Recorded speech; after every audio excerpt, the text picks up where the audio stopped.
Okay. Hello. I'm Tyler. Welcome to my channel, Brother Tyler on YouTube. I just started this channel a few weeks ago, and I only have this will be the third one. 3 videos on it so far. And I don't really care if I, get subscribers and all that stuff. I just kind of want to make videos. That's something I really love to do. The first video was about the Christian movie industry, which we'll be talking a lot on this podcast, or we'll be talking a lot about on this podcast. The second one is a Jaws Better Late Than Never video. And how late was that? That was about, let's see, 1975. So it's about 40 or 38. Am I right about that? I don't know. I suck at math. 38 years late. So basically, the Better Late Than Never kind of premise is kind of, it's all movies that I should have watched already as a film enthusiast, but haven't yet. And then I watch it for the first time, and I'm not allowed to watch it again until after I make the Better Late Than Never video. So I still haven't watched Jaws. I've only watched Jaws one time to make that video. And so the kind of idea behind that is so I watch it once, and then my first impression is the only opinion you get, if that makes sense. So I can't watch it a second time and then feel a different way about it because I watched it again and I was like, oh, okay, that kind of makes sense. And I even mentioned in the video I might watch it again because, having the long third act might make more sense to me or something like that. I don't know. It was some stupid thing. But that's kind of the idea behind that. And I have an entire list on my phone. Actually, let me see if I could pull that up now so I can kind of read some of it. Some of them are shocking. Like, I made this list with some of my friends, and they were like, oh my goodness, you've never watched that before?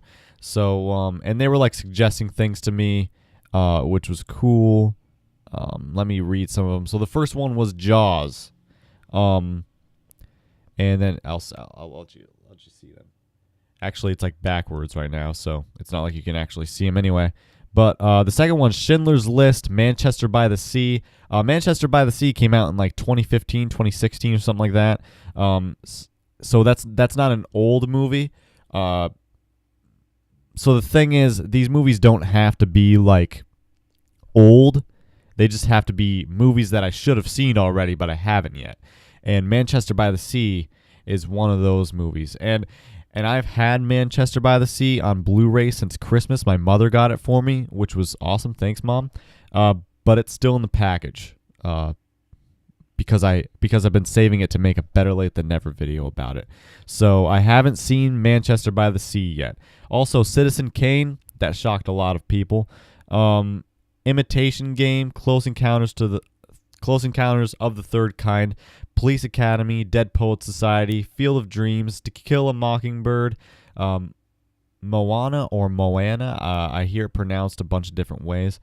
Guardians of the Galaxy. Actually, I have seen that now. I got to cross that off. The Big Short, Gold, Lion. That's a newer movie. Gold is a newer movie too. So is The Big Short. Chicago. The Sixth Sense. Sully. That Tom Hanks movie. I think it's Tom Hanks. It is Tom Hanks. Rocky. I haven't seen the first Rocky yet, guys. I'm serious. 42, Grease, The Shining. The Shining. I haven't seen The Shining, guys. I'm being real with you. The Breakfast Club, Monty Python and the Holy Grail. I've seen bits and pieces of that, but I haven't actually completely watched it. Enter the Dragon. I don't know what that's about. That was probably suggested to me by a friend. Coraline. So that is a I forget the name of it. It's a director that a lot of people are like obsessed with, and he makes like a lot of stop motion stuff. And I think he also made Alice in Wonderland. What else? I don't know. He likes Johnny Depp too. let's see, the Twilight Saga. That'll be a fun one because I can't imagine those movies are very good. The Godfather, guys, I haven't seen The Godfather yet. Gone with the Wind, Footloose, Singing in the Rain, Goodfellas. I've seen scenes from Goodfellas that I really love, so I'm excited about that one. Casablanca and The Princess Bride, and I have seen The Princess Bride too since I made this list, so I got to cross that one off.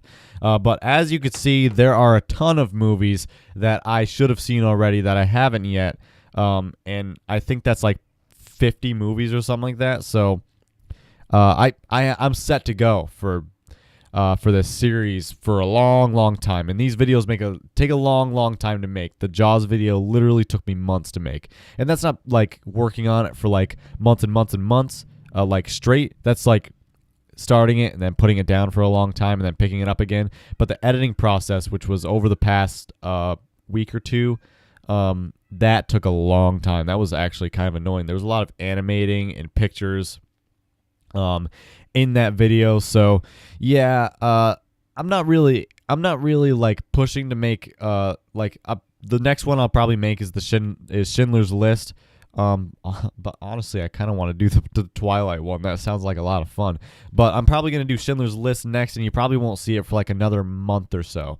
In the meantime, I'm going to be doing other things. I want to do this podcast every week. Oh, by the way, this is my podcast now. I don't know what I'm going to call it, but I decided to put it out for right now because I don't think a lot of people are going to listen to it. My Jaws video only has 9 views. But I do this stuff because I like doing it. I like talking into a microphone. I like editing videos for a week at a time. And I like putting them up on YouTube for the 3 or 4 people that do like to watch them. So I'm excited about it. This podcast will probably happen once a week. What day's today? Wednesday. So every Wednesday. We'll just do that, okay? So let's talk about that first video that I made on this channel. It was, let's see. Yeah, of course, it was the Christian industry. Here's the thing with the Christian movie market. I think that's the name of the movie or of the video. Let me take a drink real quick. Snapple. What's my Snapple fact? You can tell a turtle's gender by the noise it makes. Males grunt and females hiss. So take that for what it's worth. Snapple fact of the day. Christian movies. Now, I need to talk about the video itself first because the video itself actually made a few people mad. And I don't know about mad, but they just didn't like the way I went about it. Some people say I just was too negative. Which I think is true, actually. I understand where they're coming from. I think I was just trying to be more funny, you know, and I wasn't being like completely serious. Like even in the Jaws video, you know how I kind of like, I don't know, I was talking about how I might have been overreacting and I might have exaggerated the flaws a little bit was something that I mentioned in that video. I think I did the same thing with the Christian movies video. And I don't think that what I was saying was actually like, I don't know. I think I was exaggerating the flaws like I said in the Jaws video. And like the sad thing, like how they're always sad. I do believe that they try too hard to create sad situations and make the movie more sad. They rely more on pushing the sad emotion of the movie than actually making like a compelling movie. And I do believe that. And I could get more into that later. And I don't want to just say that without actually having like a basis on it. And I want to like come up with some examples. And I might. I'm thinking of a few right now. Yeah, see, there are some like funny moments in these movies most of the time. So yeah, it's not like I'm just saying, oh, they're just always sad. Like, well, that is what I said, but I was just I like I said, I think I was just trying to be funny, and it came out like I was just being a negative jerk. So if I'm gonna be talking about Christian movies in the future more, I'm gonna be probably a little bit more positive. I'm gonna try harder to come up with some examples.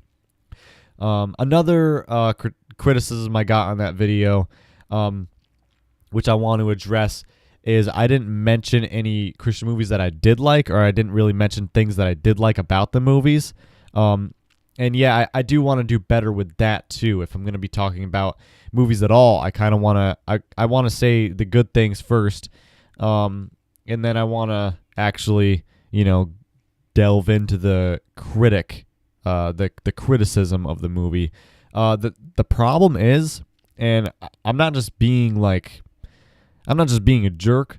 There really isn't a whole lot of like what I would consider good Christian movies. Like I like as far as good, I don't mean like doing good things like for the community or for the world. I mean like well produced, well directed, well acted, well written movies. There really isn't a whole lot. I'm serious.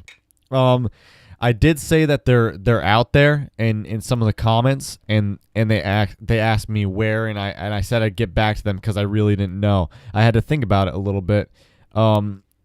Woodlawn is I actually came up with 2, and then there is like an honorable mention because it's not like a good movie, but I think that the maker of the movie can have potential. So I'll just get right into that. So the first one is Woodlawn, like I just said. Woodlawn wasn't perfect. I'm not like I don't think it was like a 10 out of 10. I think it was like a 7 out of 10, but it was definitely the best movie PureFlix has ever made. Like by far. It was interesting. It was, it was consistent. It was dramatic. It made sense.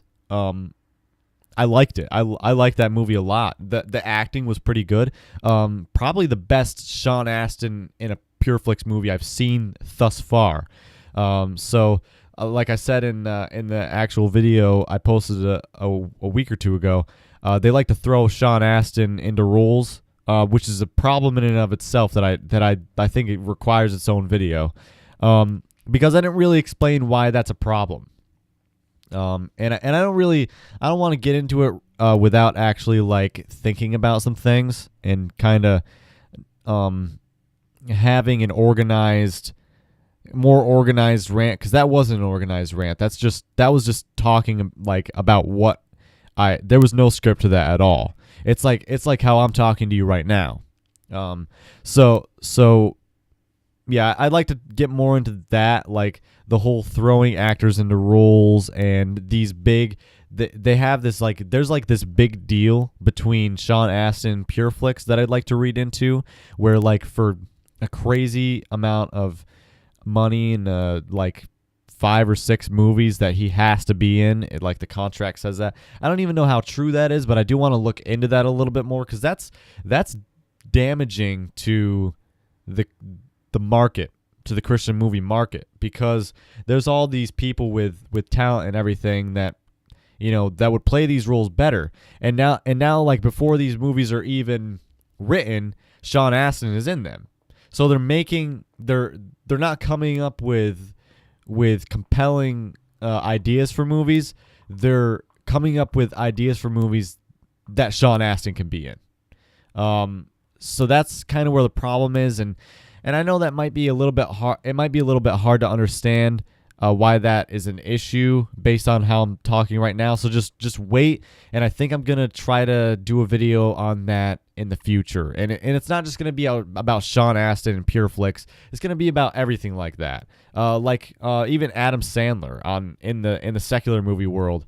Adam Sandler has this deal with Netflix where he's making like 6 or 7 movies with them, and they're just writing movies for him, and that sounds good too. It sounds good to have like someone making a role for the actor, but it just, I don't know. I don't want to get too far into it right now, as far as I've even gotten already. I just want to make a video about that and have a more organized thought process on it, so I can kind of explain a little bit better why I think that's kind of damaging to cinema in general. And that's really my intent, actually, with this whole thing anyway. I don't want to dislike movies, and I don't dislike movies just to dislike them. If it's a good movie, it's a good movie. But I think that like I mentioned in the comments on Facebook, when I made a Facebook post, there was like 50 or 60 comments on it, because like there was honestly a big debate on it that happened right on my post. And I talked about how if you're gonna be making anything, it should be about the message, and the message should be good, but like it should look good to the Christian or to the secular world too, because if it's reaching out to them, if you're using it to reach out to them, then, well, actually, let me digress a little bit. I think Christian movies should be for everybody. I don't think they should be for Christians. I don't think they should be for lost people, like solely. I think that they should be made for everybody. I think they should appeal to everybody. I think that they should appeal to lost people the same way it appeals to Christian people. I think you should watch a trailer and think to yourself, wow, this movie looks amazing. This movie looks like it's acted so well and it's written so well, and the plot to this movie seems so compelling. And I want lost people to think the same way about it, you know?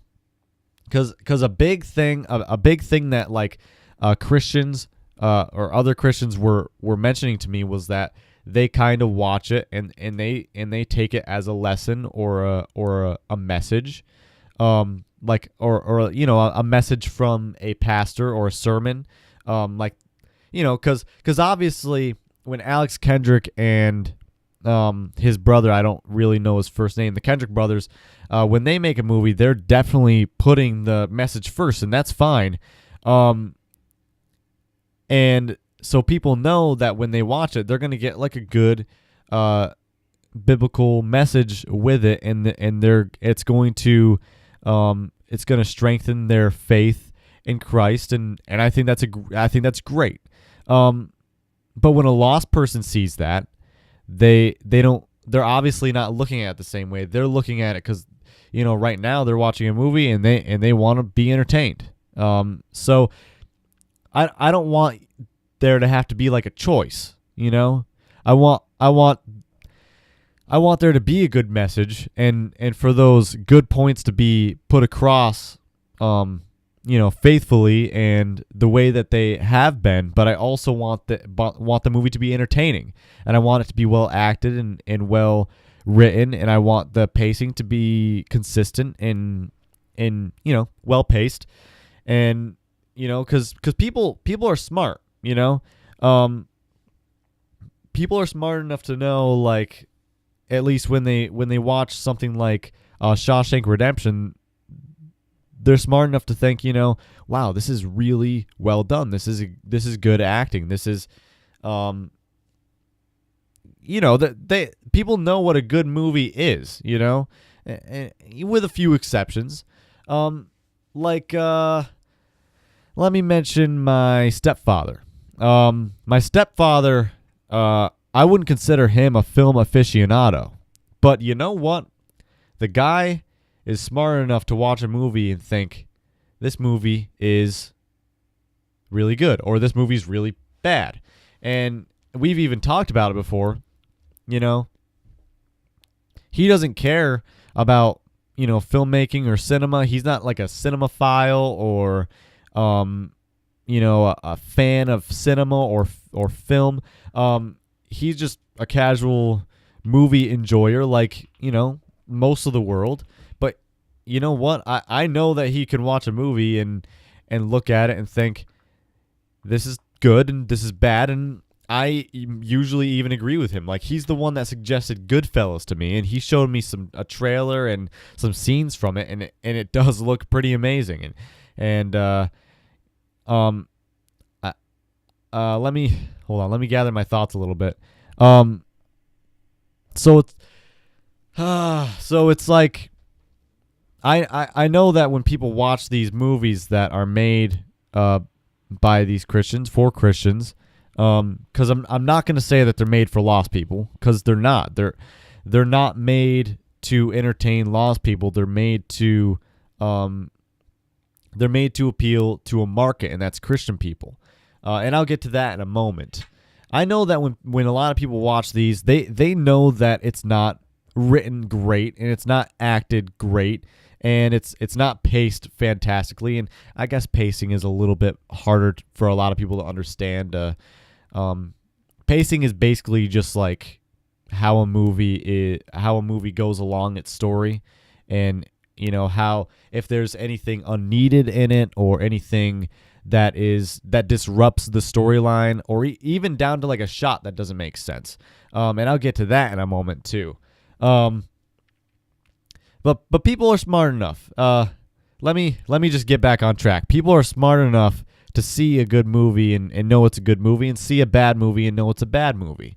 So that's kind of where I wanna, that's why I want people to watch a Christian movie and hold it to the same standard as a movie like Shawshank Redemption, not on like a moral level, but as a cinematic level, because that's a whole nother problem.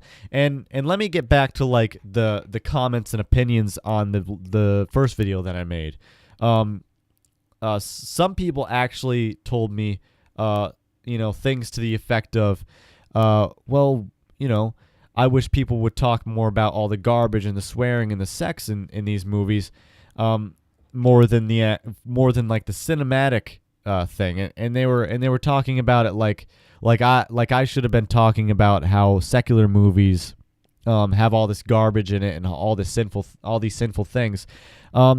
Let me tell you something. People are talking about that. People are talking about that all the time.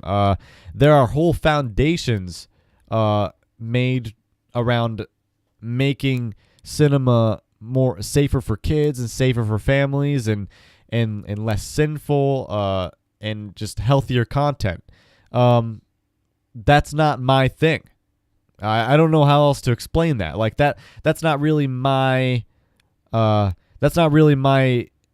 battle to fight, if that makes sense. So like, I don't know. There were multiple people saying like, well, I wish people would talk about all the garbage and all the sex and the drugs and the swearing in secular movies. People are talking about that.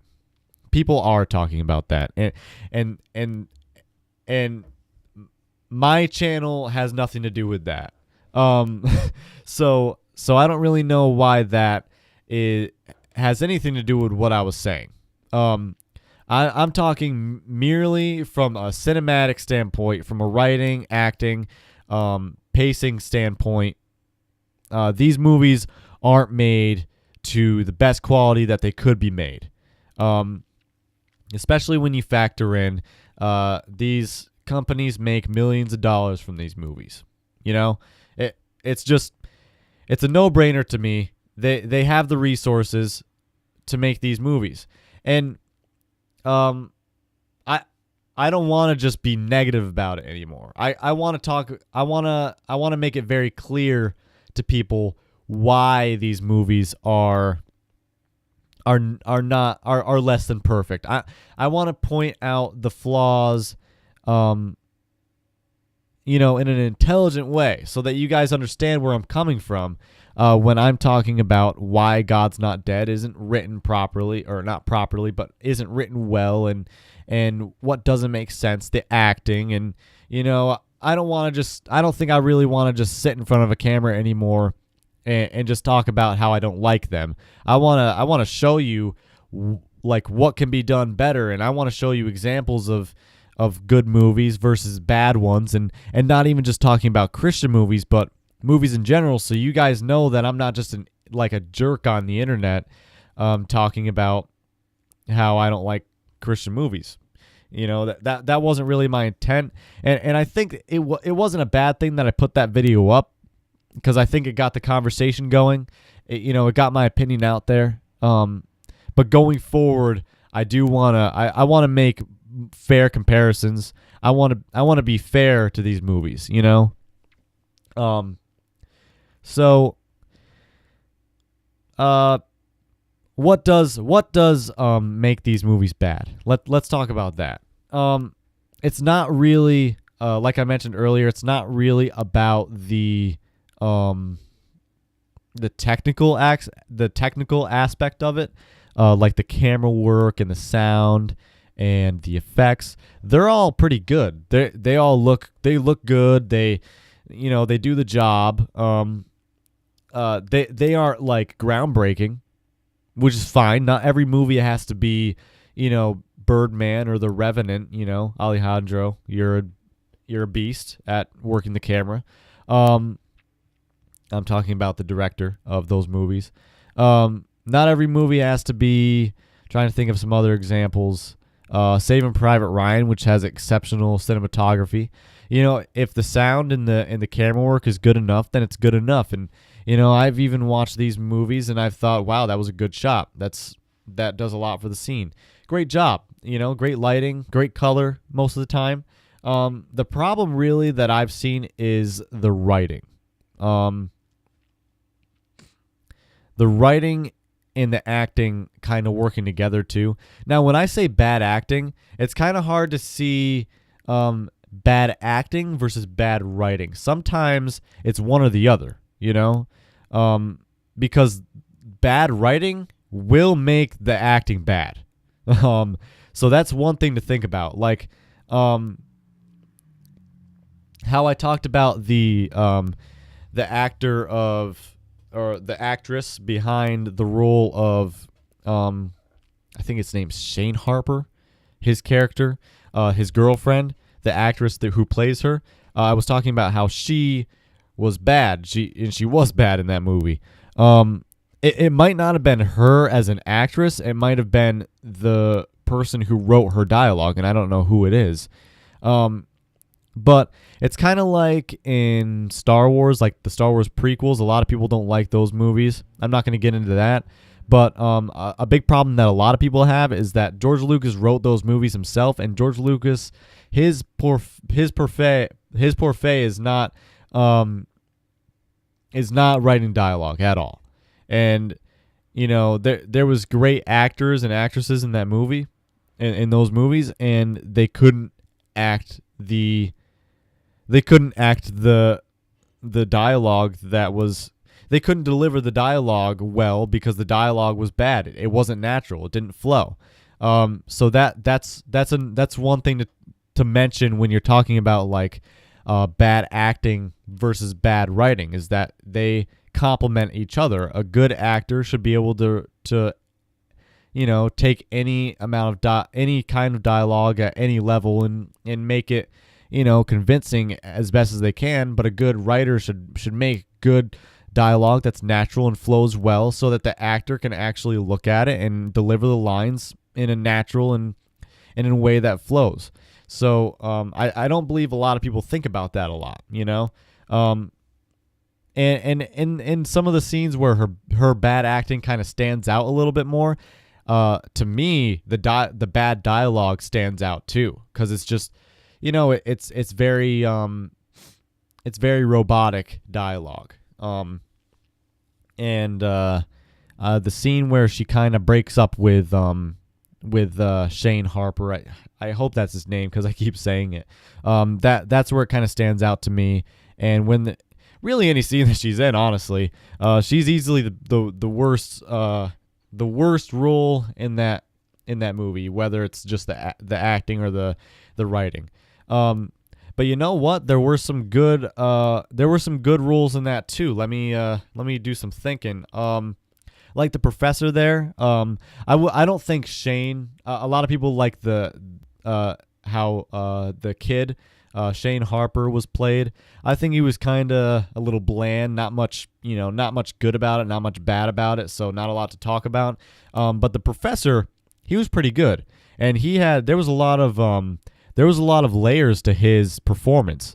Like I'll mention like he would be in the classroom, and he would be, he would play the intelligent, you know, uh, condescending kind of uh ruthless sort of natured professor. He would play that part very well, and then he would go to his house or his girlfriend's house or whatever, and you would see, like, what, this guy's a normal guy. He's a good man. I wouldn't say good man, but he could be a nice guy, and there's layers to it, and then you see a lot of emotional sides to him too. So that role I actually like. I like the way he's played, and I'm not really familiar with the actor, but I think he did a good job.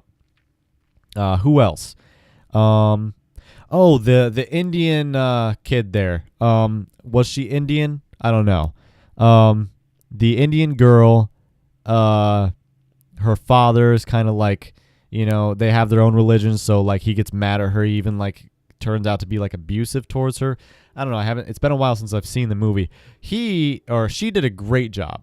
She was pretty good. Her emotions were pretty accurate, convincing. So she was good. And then also that reporter lady who had cancer. She was pretty good too. I see. Let me explain why I think she was good. Because she wasn't just handed the lines and thought to herself, you know what? I'm just going to say these lines. She was handed the lines, and she said to herself, this is how I'm going to deliver these lines. There's got to be at least one kind of direction you want to take your role. Let me use Star Wars as an example again, because this is the only example like I have of like of an actor actually talking about where he wanted to take his role. Off the top of my head, Mark Hamill playing Luke Skywalker.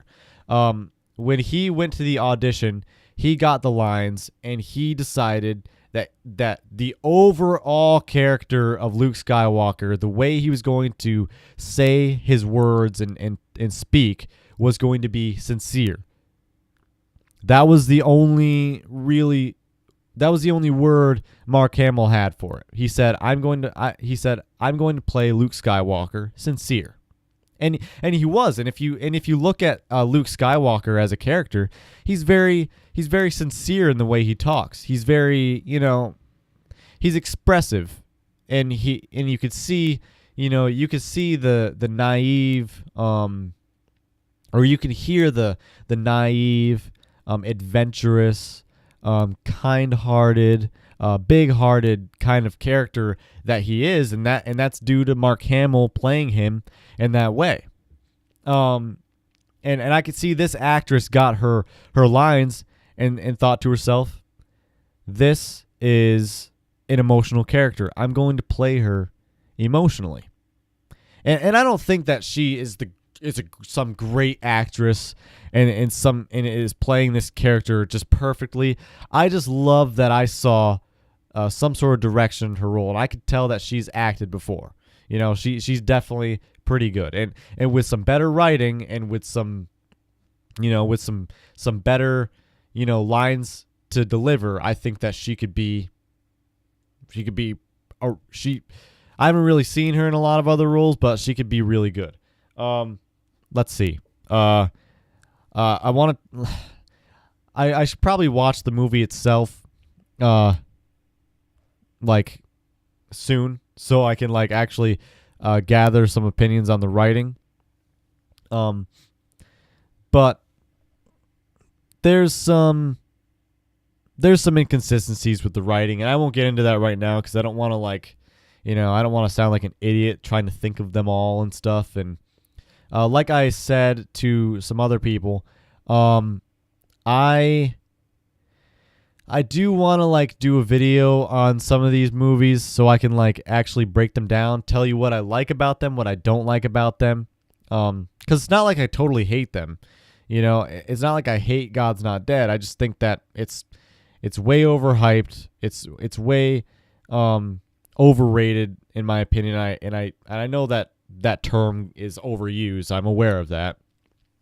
but it is overrated. And I even think that the message itself is a little bit flawed. And I know that's not on purpose, and it is it's a pretty good message overall. But with some more thought, I'd like to explain what my problems are with the message itself a little bit too. Let's see. Now with pacing, and getting off the topic of God's Not Dead, I'm not really talking about God's Not Dead anymore. I'm just talking about movies in general. You know, most of these now editing is also an issue that I've seen in some of these movies that a lot of Christians love. And that's kind of a harder thing to look out for, but I want to kind of explain some of the things that you could look out for when you're watching these movies. Consistent editing that flows and helps the pacing. Pacing can mean a lot of things. It could be in the writing, it could be in the acting, it could be in the way that the editor has placed the shots. It all comes down to that. It's just the way the movie moves along the timeline, if that makes sense. So with editing, and I don't really have many examples off the top of my head, and I apologize for that. I think that coming up with examples and having like comparisons, that's more like a very scripted and very organized video. This is just a podcast with me talking about it, and kind of having a discussion with this microphone. So when you have editing, there shouldn't be any shots that don't go with the scene. I see a lot of let me use like new filmmakers as an example. So when you like on YouTube, you see a lot of these short films that kids make, and it's good that they're making them because, you know, it gets them into filmmaking, and everybody's first films suck, so it doesn't even matter. But when people are first getting into filmmaking, or are new filmmakers, or just, you know, haven't really found a rhythm with editing and stuff yet, this is what you see a lot of. And you could see this in any of those like really low quality YouTube short films made by like 14, 15-year-old kids. And like I said, I'm not putting them down. I think it's great that they're making films, and they're writing things, and they're acting, and they're doing all the work to make them. And guys, making a movie, no matter how long or how short it is, it's hard to do. Making a movie is hard. So I'm glad that these people are making these, and hopefully these people who made these movies are looking back on them and thinking, I have gotten better since then. So I'm not trying to be discouraging. I'm just trying to point out a filmmaking kind of. I'm giving you a tip, sort of. I'll just say that. I'm telling you what to look out for when watching like a bad movie, okay, or a poorly made movie. It's in the editing. So like a good scene. Let me use an example. A lot of the times when you look at these YouTube shorts, there's like they get in a car. So they get in a car and drive off. There's a scene of that. So there's a shot of them grabbing the door handle, lifting it up, opening the door. Then there's a shot of them getting in. Then there's a shot of them closing the door. Then there's a shot of them putting the key in the ignition and then turning the car on. And then there's a shot of them grabbing the gear shifter, putting it into first, and then there's a shot of them grabbing the steering wheel, and then there's a shot of their face, and then there's a shot of them applying pressure to the gas pedal, and then there's a shot of them driving off. Okay, that's an example of a very busy scene. That's what I would call a busy scene. None of those shots help with the pacing at all, or only some of those shots actually help with the pacing. Here's why. A lot of when you do that, you're kind of calling your audience stupid. Your audience is smart. Your audience has a brain. So you don't have to show the person opening the door. it was implied that he opened the door when he got into the car. That's something you could totally skip or show something else that is worthwhile for the story. You don't have to show him putting the key in the ignition. It's implied that he put the key in the ignition and started the car when the car started or when he drove off. You don't have to show him putting the car into first, or you don't have to show like a close-up of him putting the car into first. It's implied that he put the car into gear when the car drove off without any problems. You don't have to show him applying gas to the pedal. It's implied that he applied gas to the pedal when he drove the car. So obviously that's very subjective, and like any of those things, like if the car was going to have some sort of problem, and that's the story that you're trying to tell, maybe you do have to maybe it would help to have a close-up of him applying the gas, because that would motivate something happening to the car. Sorry. So, and I could talk more about that, but I'm just trying to, so just assume that all the story is him getting in a car and driving off. That's an example of a busy scene. Here's an example of a scene that works. So let me think of kind of a shot progression a little bit. So you might have a shot of him walking over to the car, getting into the car. Then you might have a shot of his face. And maybe this is the shot you use, and you keep the shot running, and you have him turning the key, and it's still on his face, and you have him putting it into gear, and it's still on his face, and then you have him putting it on the wheel, and it's still on his face. If you want to keep the continuity going like that, and then he drives off. Or if you just want one shot of him getting in the car turning on, then him driving away. Depending on how the scene is supposed to be placed in the film and how the premise of the film goes. If there's going to be like some big chase or something, I don't know. It all just, whatever works for the movie, but I'm just trying to give you an example. You don't want a busy scene. So if you are watching a movie and it doesn't look like, it looks a little bit jumbled, it looks a little bit busy. If there's a lot of like clips that make sense or that don't make sense in the editing, that's some things that you can look for, and that's easy to see. Like why did I have to see that? And that's something that I see in like a lot of big budget, like $200 million movies, like. Just shots that don't need to be in there. Every movie has imperfections, so there you go. Just a little something you can look for that. Sorry, I have a cough. That's just something you can look for when kind of developing a critical mindset about movies, if that's something you're even interested in doing. And here's another thing you can do. You can kind of watch like YouTube videos as a resource. Like I know Film Riot taught me a lot about these things. And then even like trying to make a short film yourself. It'd be cool if more people got into filmmaking, the film industry needs more people in it, especially more Christians. So I'm trying to think if there's anything else I want to touch base on. Let's see. And then there's a lot. Let me get back. I'm gonna digress like probably 20 minutes now. So back to like what people were saying about that video, and I'll make this quick because I want to end this because this is a 40-minute long podcast already. A lot of people were talking about how I'm not a filmmaker, so how can I be talking about films like this? The only thing I could say to that is, okay, I kind of can see where you're coming from, but on one side of that, I am a filmmaker. I don't think you have to make films to be a filmmaker. I think you have to have, all you have to have is an aptitude for films, and I'm writing a lot of stuff, but it's expensive to make films, especially if you want to make them the way you want to make them.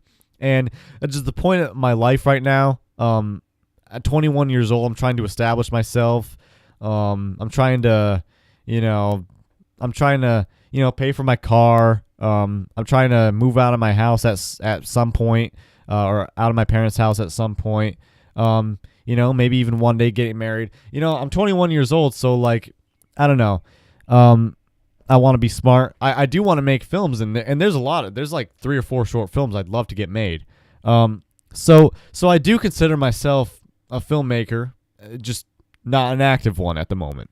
And I don't know if that makes sense to you, but even on the flip side of that, if you don't want to consider me a filmmaker, I'm at the least a film consumer, and I spend money, and I spend my hard-earned money, $10 a month through MoviePass. By the way, I think you should get on that. I'm not like sponsored by them or anything. I don't know why I would be. I only have 3 subscribers, but that's actually a service where you can like pay $10 a month and you can watch 4 movies a month.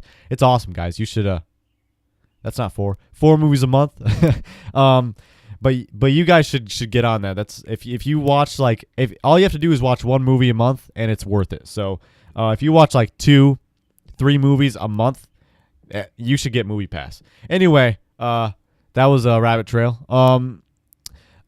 If you don't want to consider me a filmmaker, at the very least, I'm a film consumer. I spend my hard-earned money watching movies, buying movies, paying for Netflix, paying for tickets to go see new movies. I want what I'm paying for to be a good product that entertains me. And I think that is worth me having the freedom and the credentials to put my opinion up on the internet about these movies. Okay? If you like these movies, I think that's awesome. You should like any movie that entertains you or makes you feel the way you want to feel when you watch a movie. If you want to spend your money watching a PureFlix movie or a Kendrick's Brothers movie, or any Christian movie you want, any other movie you want, it's your money. You are a person, and you have the freedom to do that. And I have the freedom to come on here and talk about why I don't like them and all that stuff. So yeah, I don't know how hard it is to make a full-length feature movie. I've never made a full-length feature. You're right. And you know what? I will make this argument. I might know better than you know how hard it is at the very least. Even if I don't know exactly how hard it is. I do understand that it's very hard. Making movies is hard. It's not easy. But it is, these people who make these movies, it is their job, and they are making a lot of money, and they're making your money. And I'm not saying they're paying you. I'm saying you're paying them, and they're taking your money, and they're turning a profit. They are companies, by the way. They aren't non-profit organizations, at least for the most part. So that's kind of where it is right now. Like I'm paying money to watch movies. I want good movies. So I'm gonna hold movies that I don't think are very good accountable. So I hope you can kind of understand where I'm coming from, and I promise in the future I'm gonna do a better job making it clear, like as to why I don't like what I don't like about these movies, and what I do like about these movies. I want to be more positive about it. I want to point out the good things as much as I'm pointing out the flaws and all that kind of stuff. Real quick, I want to talk about 3 movies that I do like from the Christian movie industry. Actually, it's it's 2 movies. But then there's a third honorable mention that isn't a good movie, but I think that the people who made it could make some really good stuff if they, if they like actually got some good writing in there, and that really goes for anybody, but these people in particular. The first one is Woodlawn, and I want to mention this one because PureFlix produced that movie, and it's a PureFlix movie. So I kind of bashed PureFlix a lot in that first video that I made, And I want to say that Woodlawn was really good. I loved that movie. I from a critical standpoint, I would say it's like a 7 out of 10. I wouldn't call it anything better than that. It does have its problems, but it was a good movie. It's a competent movie. It makes sense. It has a consistent storyline. The characters are good. The acting, for the most part, is really well done. Sean Astin is probably better in that movie than any other Pureflix movie there is. And then another movie is called Generational Sins. Generational Sins, and I might have to actually look this up because I forget the name of the director. But Generational Sin is a debut film from a director who is a Christian. And let me mention that Generational Sins, while that is, I would call that movie like an 8. That's how good that movie is. That's a really good movie, like from a critical standpoint. And it is his first movie ever. Hold on, I'm just looking something up quick. Yeah, on IMDb it gets an 8.2 out of 10. I hadn't looked at it. Rotten Tomatoes is a 33%. I think that's bullcrap. I think it's a way, way better movie than 33%. Two estranged brothers are brought back together by the death of their mother. Her dying wish is to see them return to their birthplace and reunite with their abusive alcoholic father. So that's the premise of the movie. I like that movie because it didn't force anything, you know. And I'll get into that a little bit more in a different video. The director is I'm sorry. I'm just trying to find the director, and it's not really giving me anything. Let me just look up director. But I do want to mention that movie actually has swearing and sex and well, it doesn't have sex in it, I don't think. It has implied sex. Like it doesn't happen on screen, but like it happened. And I don't know how you feel about that because it is a Christian movie and it has suggestive content in it, and so it's like I don't know. It's just it's tough because obviously it's not for your church family movie night, but it's like it's still got a good message in it, and the director's thing about it, and I'm just gonna forget about the director's name. I'll put it in the description if I find it. The director's whole like opinion on that thing, on that whole like swearing in Christian movies thing, he wants to tell the truth about his characters, and these characters, if they're lost, they're gonna be doing things that lost people do, and one of those things is swearing. So obviously I wouldn't say let your kids watch it, and if seeing swearing in a Christian movie would cause you to stumble or cause you to have sinful thoughts, then I would say don't watch this movie. But I had to mention it because it's probably the best Christian movie I've ever seen. And then the third one, and you know what? I think I might do a separate video on the whole swearing in Christian movies thing, and kind of get that conversation rolling about that a little bit. And also, there's a third movie, and the movie itself isn't good. It's actually really bad. It's actually one of the worst movies that I've mentioned on here so far, which is kind of funny. But the company itself, Burns Family Studios, that is actually really impressive because they did it with a really, really low budget. I'm talking like under $1 million, and it's a period piece. And by that I mean it doesn't take place in current times. I think it takes place in colonial times. And to do a movie like that is very difficult, very expensive, and it takes a lot of thought, and it takes a lot of money to get like costumes, effects, the setting, and to get all that right. And they did that very well in that movie, in Behind the Mask. So it's an actual family. It's like a homeschool family, and they make movies. And I'm not kidding you. Like the mother and father and the kids, they all write and produce these movies, which is really cool. And it makes me really excited because if they could get like a good writer in there to make them like some, to make them a good script, they could really do some cool things. Like I saw what they could do with a $900,000 or $1 million budget, and it's pretty impressive.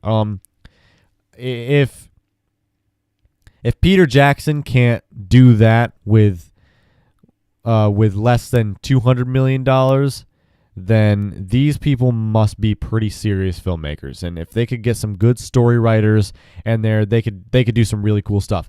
Okay, let me end this because I actually intended this to be like a half an hour, and it ended up being an hour.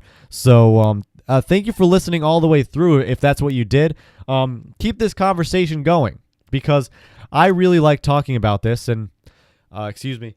I should take a drink. Sorry. I want to see better Christian movies. And by the way, this isn't what the podcast is always going to be about. I might do a podcast on like Marvel movies sometime. This is just going to be me talking about something I love, which is movies. And it's free for me to do, and it only takes 30 minutes to an hour of my time. So I'm going to do it once a week. So let's see. Thank you very much for watching this, watching this all the way through. I'm going to go ahead and end it now. If you guys have any thoughts, opinions, let me know. Have a conversation. If you couldn't get through all of this in the first time, it's okay that you could come back and watch it later. Obviously, that's irrelevant now since this is the end of the video. But thank you very much for listening, and I really do want to know what your thoughts are behind all of these things because I'm trying to do a better job of pointing out things to you guys. Anyway, again, thank you for listening. I'll be back next Wednesday at around this time, or maybe Thursday. This might go up tomorrow, by the way. Next Thursday at around this time. Thank you very much, and have a nice day.